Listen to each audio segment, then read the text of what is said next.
நீங்க ஆசீர்வாதமா இருக்கன்னே அவர் விரும்புகிறார். அதனால சகரியா 8:13 நீங்கள் ஆசீர்வாதமா இருக்கும்படி நான் உங்களை ரட்சிப்பேன்.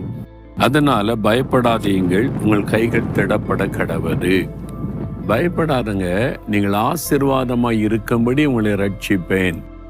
பாவத்திலிருந்து ரட்சிப்பு, சாபத்திலிருந்து ரட்சிப்பு, ஒரு அடிமைத்தனத்திலிருந்து ரட்சிப்பு, பாவ மன்னிப்பாகிய ரட்சிப்பின் சந்தோஷத்தை இயேசு தருகிறார்.